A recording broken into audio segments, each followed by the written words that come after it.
Bridging Cultures and Conversations, Tribal Communities, Storytelling, and Problem Gambling Prevention, featuring Davina Mena. This episode features Davina Mena, Tribal Liaison for the Arizona Division of Problem Gambling, discussing the importance of relationship building, cultural humility, and authentic communication when working alongside tribal communities. The conversation explores what tribal liaisons actually do, why many professionals are still unfamiliar with the role, and how tribal liaisons help bridge communication and collaboration between tribal communities and state agencies. Davina shares why listening first matters more than arriving with predetermined solutions, and explains how trust is built through genuine human connection. The discussion also challenges traditional Western approaches to treatment and prevention, particularly in problem gambling services.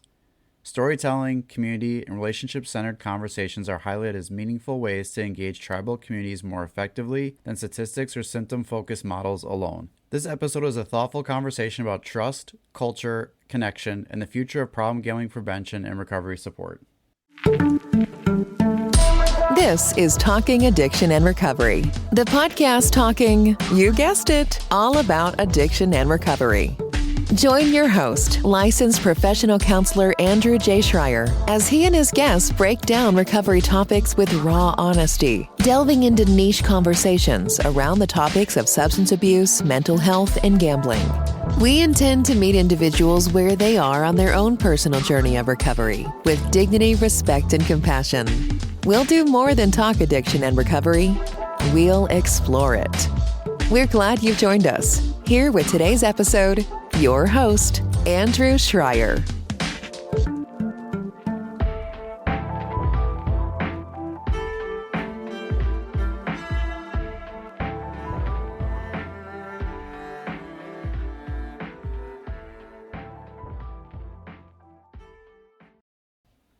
Our guest on this episode is Davina Mena, the first tribal liaison for the Arizona Division of Problem Gambling, who serves as a bridge between tribal communities in the division. She focuses on addressing problem gambling by promoting the prevention and treatment through culture revitalization and community empowerment. Davina has several years of experience ranging from trauma-informed direct practice to community outreach and prevention. Davina is a fourth-generation Tucsonan, proud Chicana, and holds a master's degree in social work from Arizona State University. You can learn more about her from the podcast notes. Before we get into today's episode, there are two things to know about it. Talking Addiction Recovery is now an approved continuing education provider through IPGGC, NASW Wisconsin Chapter, and NADAC, meaning you can earn CEUs just by listening to select podcast episodes and completing a short post-test. No conference, no webinar registration, no membership, no paid platform. Head over to www.andrewjschreier.com/continuing-education for everything you need. The other thing to know is this episode is all about cultural competency, and we have made this episode in particular eligible for not only continuing education, and it is an ethics one. That's right, ethics are vital to the work we do, and now we can talk about it and earn continuing education. All right, let's get into this episode. On this episode of Talking Addiction and Recovery podcast, I want to welcome Davina Mena to the podcast. Thanks for joining. You're so welcome, Andrew. Thanks for having me. Before we dive into some of the topics that we're going to go into, can you give the listeners a little bit of a background about yourself? Sure. So, hey, everybody. My name is Davina Mena, and I'm the tribal liaison for the Arizona Division of Problem Gambling. I was born and raised in Tucson, Arizona, raising my family here now. Absolutely love it. Tucson has some of the best little pockets of communities. Professionally, I have been a social worker through and through. I was on that 7-year plan at community college. I didn't really know what I wanted to do, but I just knew I wanted to help people. So bless my guidance counselor. She had me do what feels like every intro class possible. And so I went from like, do I want to be a nurse? Do I want to be a teacher? Do I want to be a vet? All these things. I just knew I wanted to help. Then she had me take like an intro to social work class, and I absolutely fell in love with it. So got my associates in social work, bachelor's in social work, master's in social work from Arizona State University. And I spent a huge chunk of my career working with a tribe here in Tucson where I did behavioral health counseling and I did a lot of youth program coordination. I did that for a long time. Then I switched over to a provisional therapist, which was amazing. I worked with an agency here in Tucson where we did trauma-informed care for bodies of culture, specifically the Latino, Latina, Latinx community. And then I landed this sweet gig as the tribal liaison, and I absolutely love it. So, in this position, it's definitely a lot more what I feel like macro social work. And previously, it was a lot more micro social work, one on one. So the transition's been a little bit, it's been an array of emotion, definitely, but I love it. And so I work for the Arizona Division of Problem Gambling, who works in conjunction with the Arizona Department of Gaming. And then just to break that down a little bit, so the Arizona Department of Gaming is the regulatory body in Arizona that's charged with regulating everything gaming. So tribal gaming, event wagering, racing, boxing, MMA, that is their world. And the division, we work in conjunction with them, but we are not regulatory driven in any way. So we kind of see ourselves as like the social response to the other side of the coin when gaming and gambling can become problematic for individuals in their lives. And so we just kind of provide the resources, the supports, educational material, things like that to ensure that all of Arizona and all of its communities are just aware that problem gambling is real and it's an addiction. So when you talk about tribal liaison, I feel like that's not something everyone would be familiar with, or people may have an idea of what that is. Can you give a little bit more of a breakdown of like what that role really entails and why it's needed? Yes. So full transparency, I wasn't even aware of it. Like I saw the job posting, I was like, what is a tribal liaison? So right there with you. So to kind of break down the position itself, so tribal liaison positions, I'm about one, maybe of like 50 plus tribal liaisons right now operating throughout the state of Arizona. And we are the product of Governor Katie Hobbs, who really wanted to bring our tribal communities to the table where these like major decisions were being made. And so the way to kind of act as a bridge for all the tribal liaisons, for all these departments, all these agencies to make sure that before we're making these huge decisions that are going to essentially trickle down to communities, trickle down to individuals, we want to make sure we're including everybody's input. So we were all established tribal liaisons. And so we go into tribal communities, we create partnerships, we create relationships. So that way, when a decision is being made, before it's even made, we are always considering our tribal stakeholders and our tribal partners. So specifically, when we're talking about the division of problem gambling, I mean, we're talking about, tribal gaming contributions, tribal gaming in general, which is a huge generator here for everything that we have going on in Arizona. So my job specifically is to go into tribal communities, make sure that they are aware that problem gambling is here and that it is so much more than maybe what was being presented before these positions were established. So I just go into tribal communities, talk to community leaders, talk to casino executive directors, let them know that the division is here and that if they need any gaps filled as far as material, education, presentations, trainings for their community or even their staff, you can call me. Or if they have a question, comment, concern, anything that they want me bring back to my team or even the department itself, I'm also here. So basically just acting as a bridge between tribal communities, my division, and ultimately the department in the capacity of problem gambling. How do you build that connection? Because I always think about community, and I Mhm. always think one of the mistakes that I see is someone coming in and saying, "We know what your community needs. Like Right. we know what you need. Like you might be the expert on a topic. You might be the professionals in, gambling, or it could be substance use, mental health. But that doesn't mean you are the expert of the community or the people that live there." So I always see like there's sometimes this disconnect between who we are sometimes as providers, professionals, organizations, agencies, whatever you want to call it, Yeah. and then the service we're trying to provide for who it is, not just where, but who is in that location. Like we might say this area, that area, but also like who is it that lives in that area. So what have you learned, or can you just share a little bit about like how to develop, some of those relationships or to be able to have those conversations versus walking in and saying, well, we know what you need or we know what is going on. Because that just Yeah. never seems to work. That seems to just automatically backfire. So I'm just kind of curious, how can we do better at that? I think that's so important. No, yes, I'm so glad you brought this point up. Yes, so I am a body of culture. I am not Native American, but I am a very proud Chicana, right? Los raíces mexicana, they run deep for me. I'm very proud of my culture.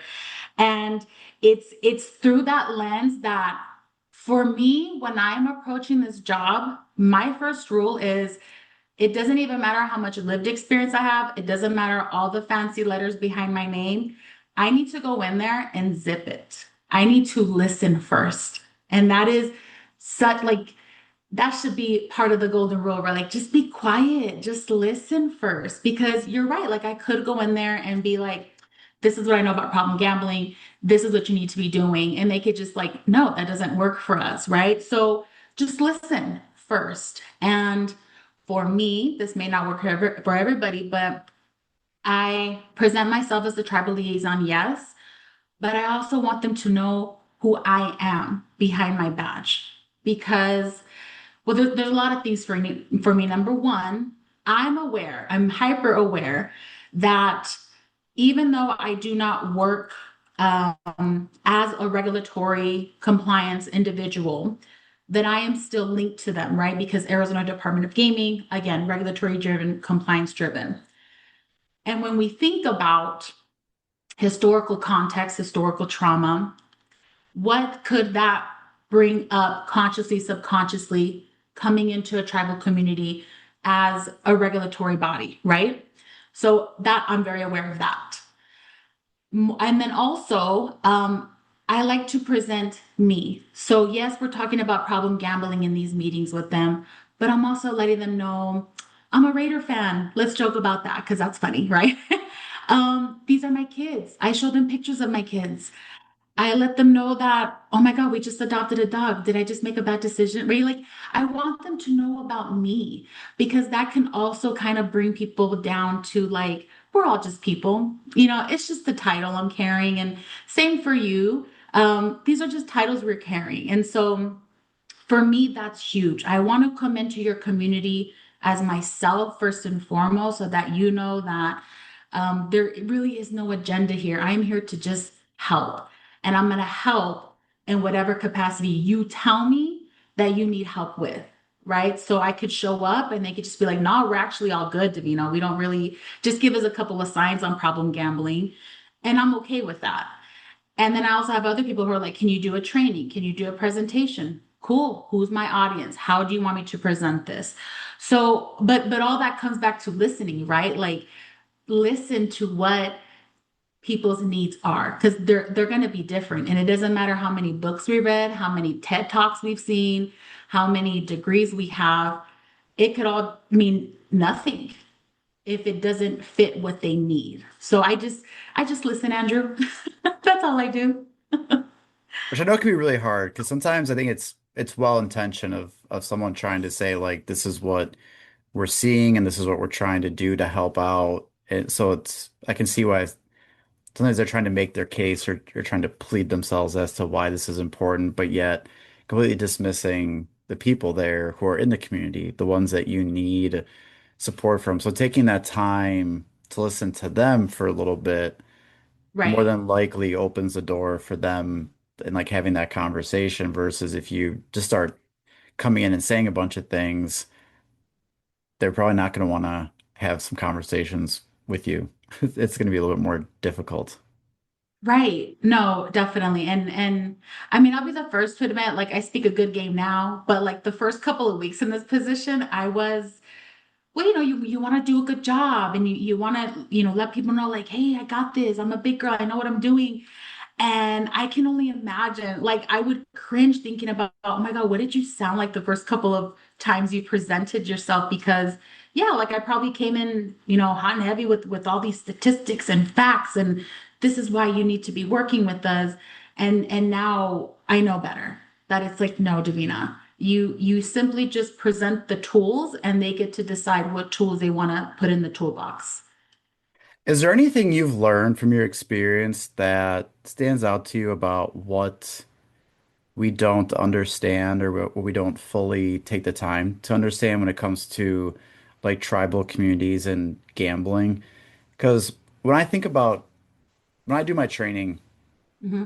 so I do training for people who are becoming gambling counselors, and part of it is we break down a lot of different cultures and backgrounds. And to me, I think there's a lot that goes on with tribal communities and gambling that are Hmm. probably often a lot of based on assumptions or things that people don't know. Like there's so much to learn about the impact of gambling in tribal communities that I feel like we only really put like a little bit of a spotlight on versus like a microscope of fully understanding like what this means to the community, the impact that it has, the historical context behind Hmm. it, I think is just something that is so much more different than sometimes when we look at like other cultures and things like that. So is there anything that you've learned about, or even things that you thought of that, wow, I didn't realize this or I learned this? I've done a couple of things in my career where I've had a chance to work with different uh, tribes and from different states too, Wisconsin, North Dakota. There was another state I forgot where I was in. I'm always just more and more fascinated to learn the things that I don't know. Like one of my sayings is, the more I learn, the less I know. Because then all of a sudden I'm Hmm. like, well, I didn't realize that, so I'm probably didn't know about this, didn't know about that. And I feel Yeah. like tribal communities and gambling is something we don't really necessarily take a lot of time to understand the impact, especially at the pace gambling is expanding. Like Yes. we're kind of really rapidly developing things Yeah. really quickly without like slowing down to understand. So I know that's probably a very loaded question and a lot to throw at you, but anything you've kind of learned working as like the tribal liaison? I think I think maybe I would want there to be more spaces where people, specifically tribal communities, can share their own experience with problem gambling. Because what I've seen, and especially like what I've heard, um, is that they do have stories to tell, right? Of how this has affected them, how it's affected people they've loved. So many times I'll be at like events and I'm tabling, and people, there's one incident that actually comes to my head. So I was tabling at like a tribal wellness day, we'll call it. And this family comes up to my table, and there's about, seven people, and they're coming up, they're like, well, what do you do? And so I explained to them the whole shtick, right? The whole elevator pitch. And they all subconsciously or maybe consciously turn to this one individual in the group, and they're laughing and they're pointing, and they're like, like you should take something from this table. And so, we're all ha ha ha, we're laughing about it. And then it almost takes like this turn where it's like, well, yeah, like so and so they've actually gambled this much and they're this much in debt. And so I'm sitting here having this interaction. I'm like, so we know this is real. Like we know people are experiencing this, and now we've given it this name, right? That it's an addiction. It's an addiction. So in my head, I'm wondering what would it look like if we actually provided a space where we can invite people in to share their stories. And so I think what I have learned is the stories are out there, the experiences are out there.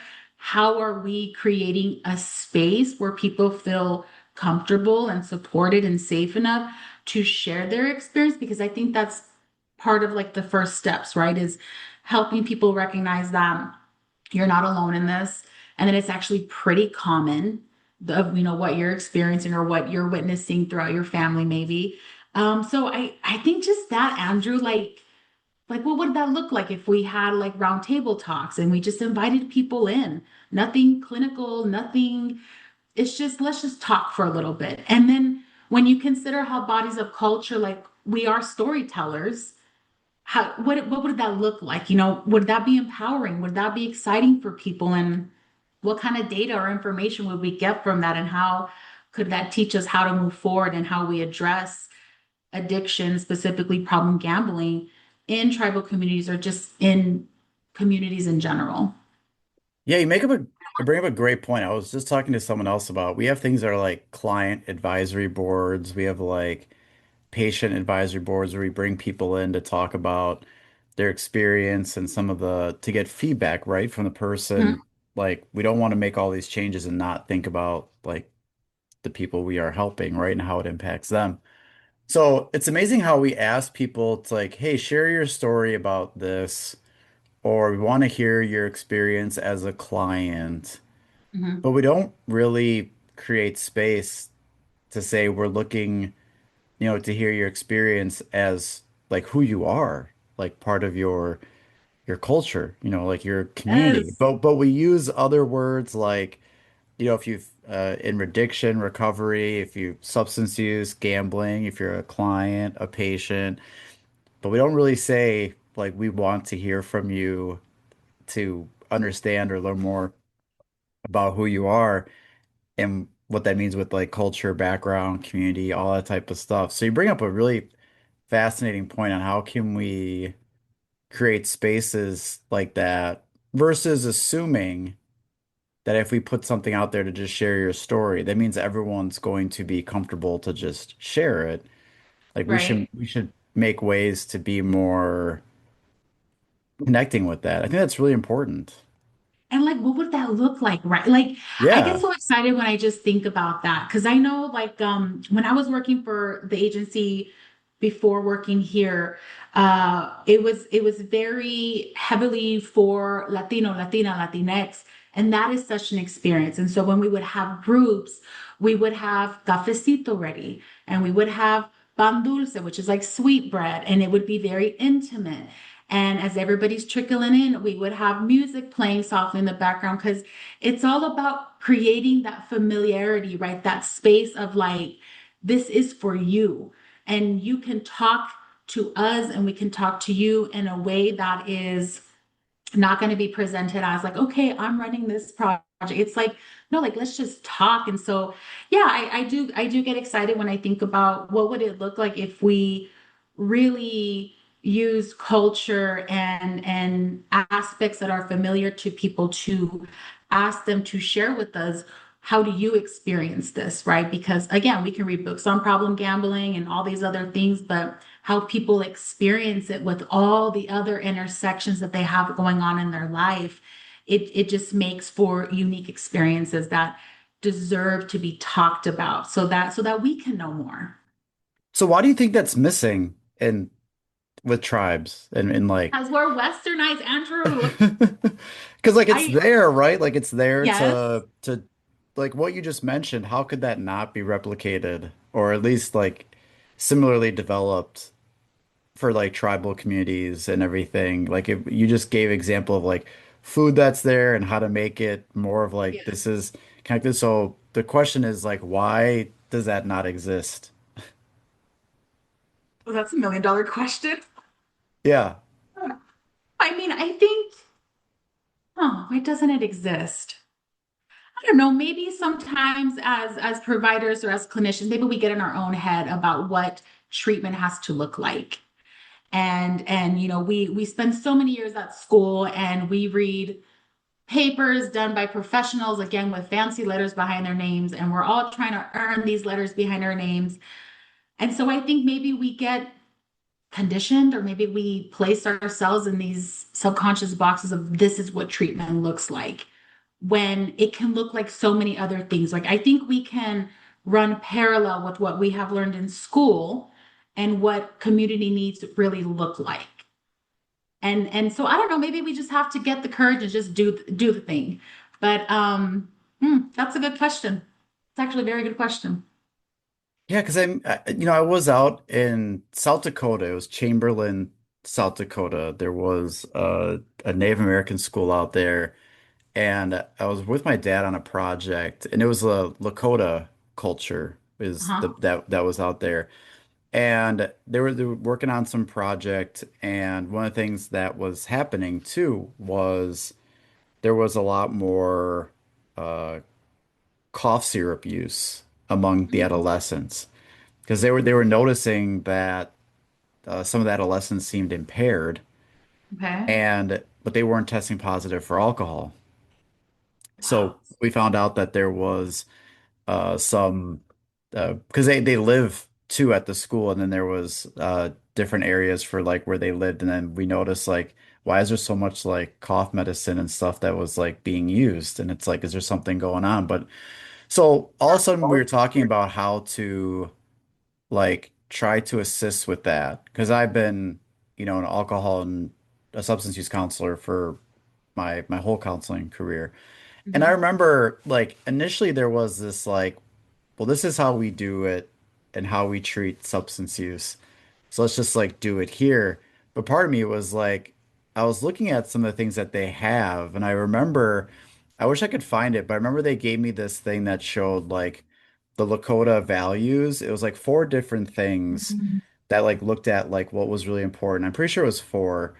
Um, or I don't know maybe it was more than four, but there was this thing that I remember that I got, and I was like, why don't we take this and how can we like take what we would like to do, but also have it where it falls in line with this versus trying to like replace it or say like do something different. Like the values are right here that can Yes. go along with what we want to do for how to support someone or how to be there for someone who may be struggling with substance use.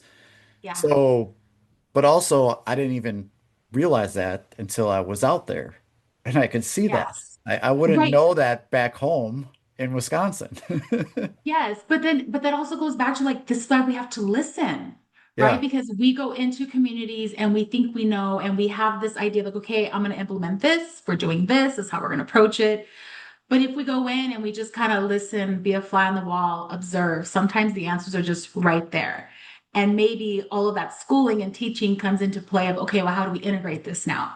How do we kind of massage this and make it, again, more familiar for the communities that we're serving? Yeah, I think part of it is going back to why it doesn't exist. Hmm.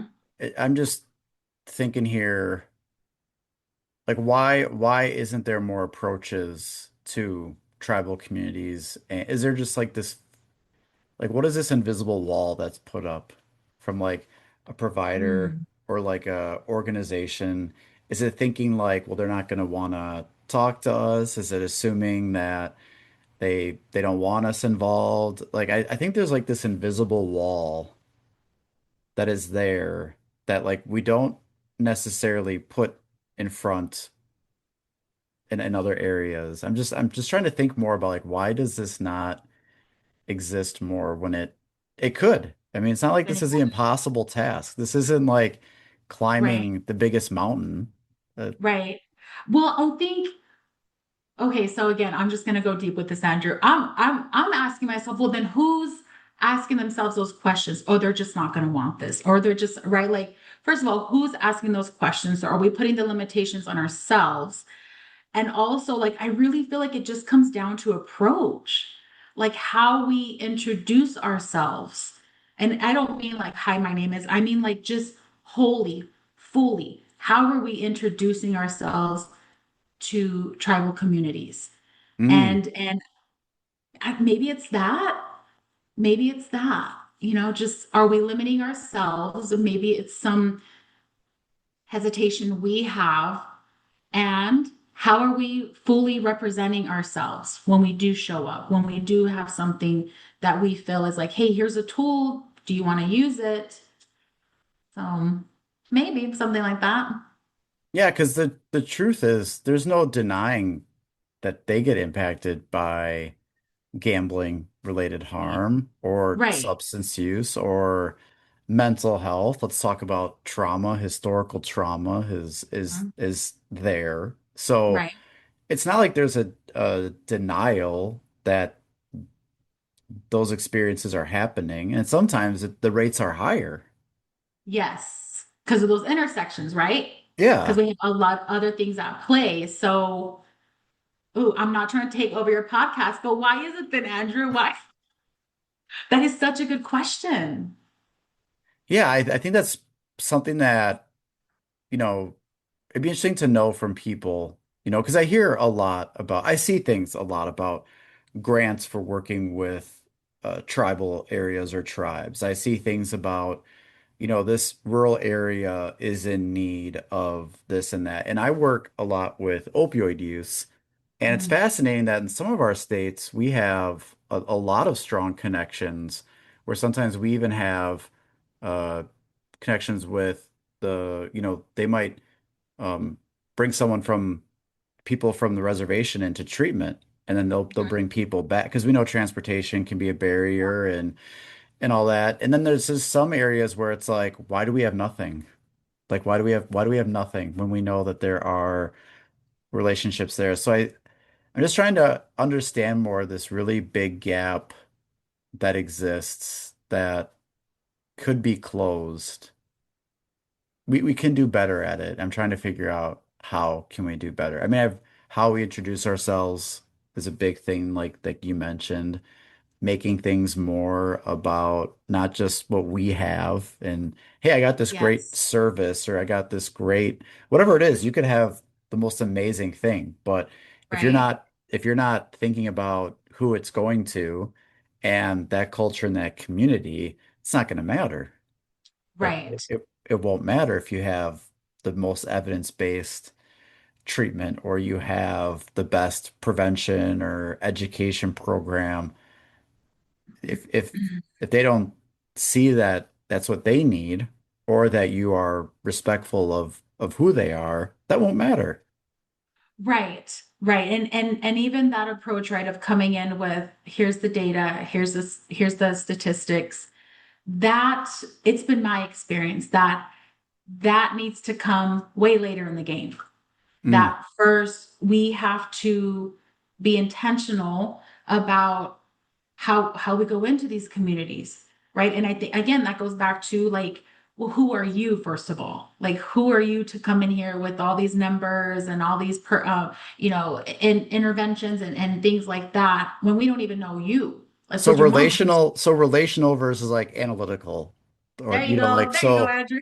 yeah, so like first of all, if you're trying to walk in here and throw around numbers and data and Yes. all this, like you're missing, you could be right in all those. Like it's not saying the numbers are wrong, or it's not saying that the data you have is incorrect, but part of it is that's not how they're likely to relate.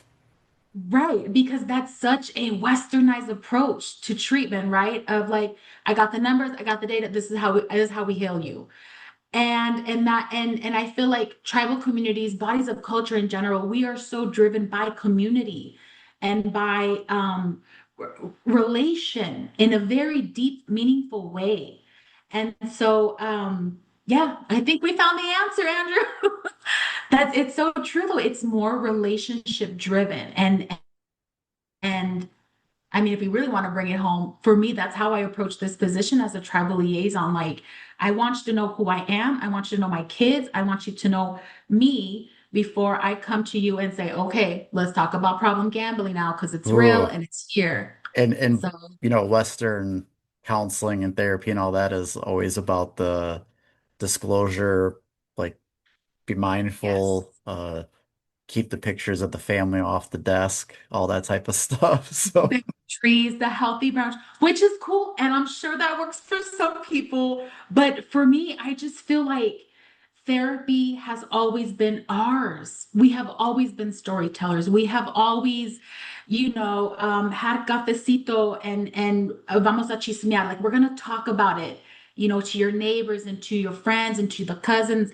And so I feel like if we can approach treatment in any way in that kind of lane of like we are just talking right now. I think that is where you start to see real impact because you develop trust and they see you as a human, you see them as a human, And I think that's where the real work starts to be done when it's more just like, no, we're just talking right now, friend. And I happen to have all these cool tools that you can utilize if you want. But at the end of the day, we're just talking. So that could be an approach. I think part of it too is when we look at what we provide, sometimes we jump heavy into like coping skills and you gotta do this, you gotta do that. And sometimes we don't always necessarily take the time to, I want to hear about your story, not just Mhm. your What pathology or brought you or in? or Yeah. what brought you in. Because, like a standard assessment is more of like, what do you have going on? What are you experiencing? What are your symptoms? It gets a little bit of like background into things. When I've worked with different people, I've always found narrative therapy to be pretty effective Mhm. Yes. because it really dives into like storytelling and what the themes are into that. And I know when I've had some people share, even about a tradition they had, I had someone talk about sage for a really long time in a counseling session, and I had someone talk to me differently about when they would participate in like sweat lodges in the past. And when they would share these stories, I felt like there was always such a vulnerability connection that was needed right there that we Yes. don't necessarily get by saying, well, let me teach you about coping skills. Let me teach you. And coping skills are important, don't get me wrong. Yeah. But I sometimes think about we are often so used to wondering about what's going on with you, what's your symptom, what are you struggling with most right now, what have you been dealing with lately? Yeah. We usually start with what's going on in the moment Yeah. versus like much more of a who you are entirely. And I think that would work better. Yes, because I feel like if we're asking people to be vulnerable with us, right? Because I mean, think about sessions, think about what we're doing as providers, right? We are inviting ourselves, or we're being invited into such vulnerable moments. And that's sacred. That really is, right? You're witnessing somebody telling their story, and that's powerful. And maybe I'm the only one who geeks out about that, but I love that aspect. But yeah, I think there is something to just kind of let people just tell their story. And I promise you, a trained ear is going to be able to pull out what we need from that, right? But when you just let people flow, oh my God, it's beautiful. It's beautiful and it's super helpful, but it's also just really beautiful. And what would that look like if we always did that approach and we weren't so like, okay, page 2 of the assessment now, tell me about. Right, because that's so like you're not even gonna take me out to dinner first. Like you're just gonna ask me about the hardest part of my life when it's like, tell me about you first, and then we can get to everything else. But first, just like tell me about you. So yeah, agreed. And one of the ways, talking about like closing the gap, I want to get back to like your role because I think Yeah. part of that is having tribal liaison is a way of closing that gap because like there is more like specific person who has more of connection or regularly working. And you mentioned there's like 40 of in There's probably more. I'm yeah, just throwing okay, so 50. even There's a more. lot of us. So I guess a question I have is that the norm? Is that more? Is that less than other? Because I don't always hear about, like, I can name social workers, I can name Um, counselors, I can name case managers, I can name licensed marriage and family therapists, like, I can name EMDR specialists, I can name all these different, like, I think about when we refer someone for support, mhm. it's really important to know where you can send people when you can't do it. So I think like if I'm working someone in counseling and something comes up, I call it the Google trap. I really don't like it when people are like, well, oh, like if I was doing substance use and someone needed maybe EMDR and I'm like, well, just Google it. Google Yeah. EMDR therapist. Hopefully there's one in the area. Yeah. For one, people don't need my permission to Google. And two, I'm just basically saying I don't know. Like Yeah. instead of saying actually I don't know anyone, by saying Google it, I'm basically telling someone I don't know, and we need to be better. Yes. We need to be better at that. And Yes.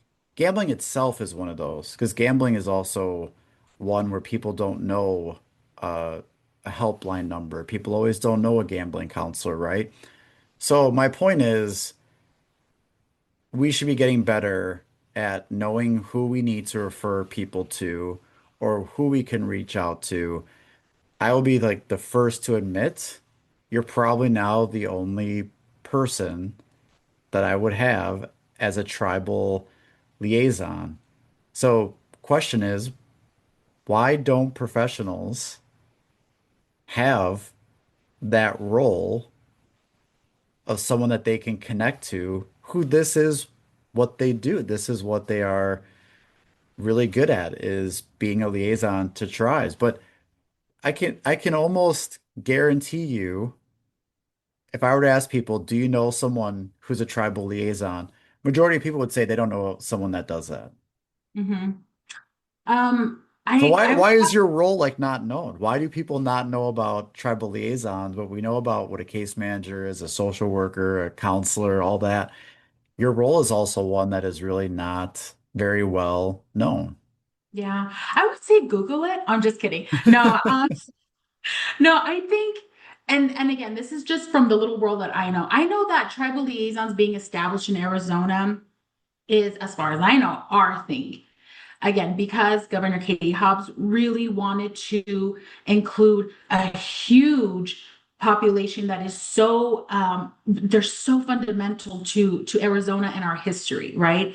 And I think in the past, a lot of decisions were being made with with our tribal communities kind of as an afterthought. And so with us all being established, it was to bring them to the table as we were having these big discussions before decisions were being made, even when we were just thinking about a decision, right? So that's for Arizona. As far as why nobody else is doing it, I have no idea. But I know that in Arizona it's working. We're doing really we're doing good work here. When I talk to other tribal liaisons for different agencies and different departments, you can see this kind of movement and more involvement and more discussion around these decisions. There's more pressure on the well, why? Why are we doing this? How is this going to benefit people? And I think there's something there, and maybe everybody should jump on the tribal liaison train. It's a good question. And Yeah. I'm going to even add to that. And to even have because I'm a tribal liaison, I make it a part of my job to know who I'm interacting with, right? Because if I'm going to be the quote subject matter expert, I better know what I'm talking about. And so I want to make sure that I'm as educated, that I'm keeping on top of things that are happening in tribal communities. And so maybe in agencies, you have like maybe somebody dedicated to tribal happenings, but you have a specific person that this is what you're going to do day in and day out. I'm not sure why that doesn't exist. I think that's a big takeaway Mm. is if you don't know a tribal liaison, Mhm. you should get to know one. Yeah, Or if you maybe your state doesn't have one, which to me I would, how could every state just not at least have one? one. I Yeah. mean I feel like that's a low bar, but sometimes the work You'd that be we surprised. do, yeah. So I'm I'm surprised by it, but also not surprised by it at the same time. But I think that's a good takeaway, right? Like if you are someone who does some of this work, and depending on like where you live, Yeah. you should find out if there is some tribal liaison near you or that's near an area that you are, or even just in the state, and build at least that one connection. Because I Yes. think that is one that I could flip through my Rolodex. It's not a Rolodex, but it's more of like my cards of referrals and stuff. But Yeah.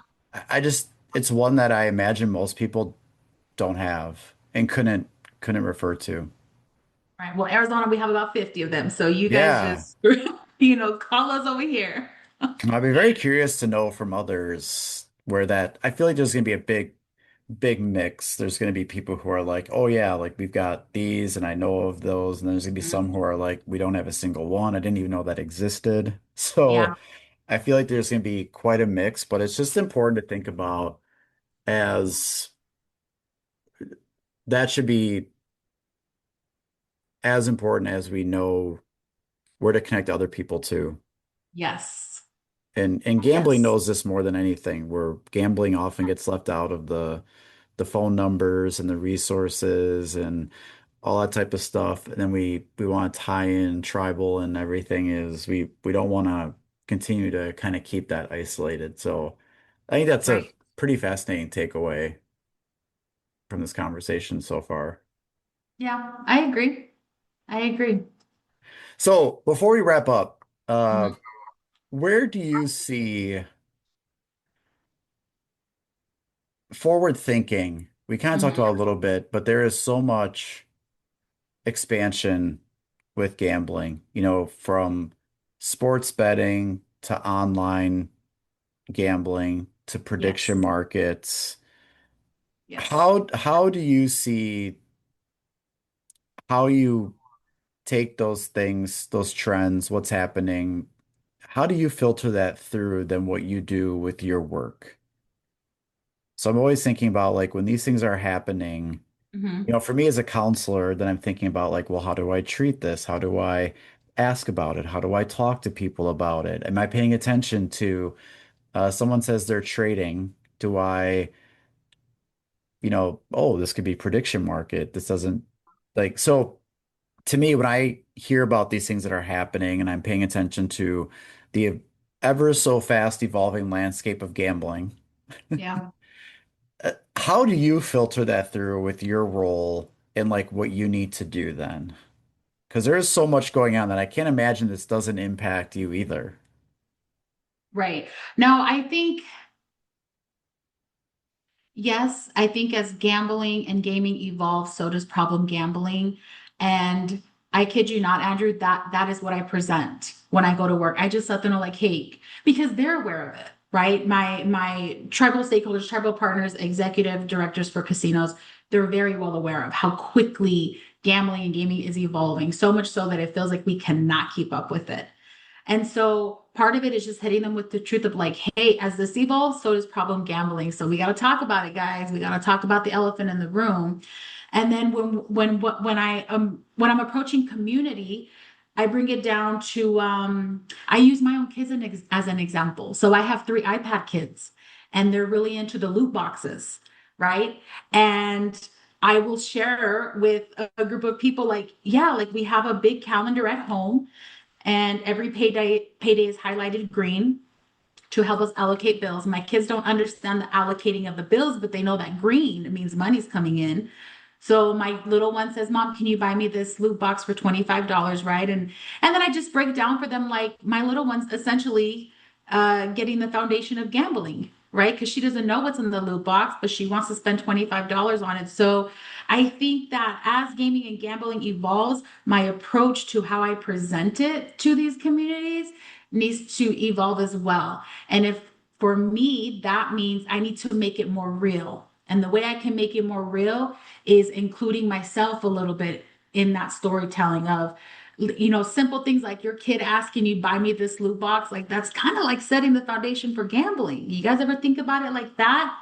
And that personal storytelling invites it opens up the doors for of, oh, I never thought about that. So it's just we got to be creative because these gamings are getting creative. But that was a phenomenal answer of Thank whatever you. you hear and learn, you have to think about how I present this or share this. Right, Where other people just go, and I do this sometimes where I just see something and I can reshare a statistic, I can right. reshare a data point, something comes out, a fact sheet, and I can reference it. Like how often is that? But what I hear you saying is, let's say they come out with a statistic around loot boxes. Like maybe they say X% of teens who play regularly with loot boxes experience this rate, whatever it is, right? And we're just Right. making up some numbers right now. Yeah. for me, I can just basically copy paste that Mm-hmm. and share that. And that will work for some Yes. people, right? For Like, some people, yeah, yes. yeah. So that will work in some audiences and some places that I will do like speaking engagements. But part of you is saying, I can't just do that. I can't just say to someone, hey, this is the newest data we found. You have to think of how do I share and present this in a way that's going to connect, and even a way that, like, when you talk about having your own kids and where they are with it, like, that is something that you need to do in your role that sometimes other people don't think about. I think we should think about that more, though, is how do Mm-hmm. we connect more with people about the things we want to versus thinking the data is going to connect us. Right. Yes. Because even for me, numbers, I'm like, what percentage, what? I didn't go into social work for the math, but Yeah, tell me a good story and how to relate to it, and I'll jump right on there with you. that's such a another really great takeaway. That's really, really in your role. I imagine that's a really big thing about when you hear things, learn things, things are happening, developing. Hmm. There's got to be that extra intentional step into then how do I communicate this and share this? Because that's Yes. really key. If I don't, I could have the right statistic, I can have the right number, but if Hmm. I'm not thinking about how I'm going to share this or how I'm going to communicate with this, that won't matter. Right. Yeah. And I'm not one of these people that make my job my whole personality, but I want to make sure I'm doing good work. And so it is approached with a lot of intention, a lot of intention, a lot of, going down this rabbit hole, this rabbit hole. Well, if I say it like this, being mindful of how I'm saying it, how I'm presenting it. Yeah, yeah, I think it has to go back to intention. And who are you talking to? That's great. This is really fascinating conversation. So many good takeaways and Yeah. just insights that I don't think these conversations happen enough. So I was really, really grateful for you to come You. on and to talk about this. Before we wrap up, based on our talk today, our conversation, or anything that you got going on, any final messages or things you'd like to leave to listeners? Yes, so for my social workers, let's talk about problem gambling screening. We need to be doing this, folks, as part of our intake. Let's throw in some screeners. I'm sure there's screeners that are like 3 questions. Let's just put it in there. For everybody else, the nationwide hotline for problem gambling is 1-800-GAMBLER. If you are in Arizona, you can call 1-800-NEXT-STEP. If you want to learn more information about our division, please visit our website, problemgambling.az.gov. And then lastly, to connect with your favorite travel liaison, please feel free to reach out to me at dmena.az at azgaming.gov, DMENA at azgaming.gov.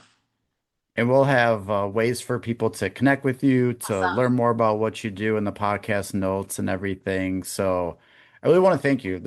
We have to thank Suzanne for getting us connected Yes, and she's making great. sure. And I found out you were in Arizona when I was also there presenting. And I Yeah. know we didn't get to meet in person, but now we got to meet virtually, which is Yeah. just as We'll great. see each So other around, I'm sure, Andrew. yeah, next time I'm out there, I will have to connect with you. But this was a really amazing conversation, one that doesn't happen enough. I think there's going to be a lot of great takeaways for people in hearing this. So thank you for bringing this to the conversation.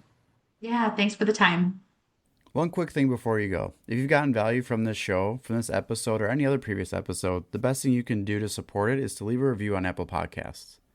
I'm not asking for anything elaborate. Tap the stars, write one sentence about what this show means to you. It helps more people in the behavioral health and recovery space find us.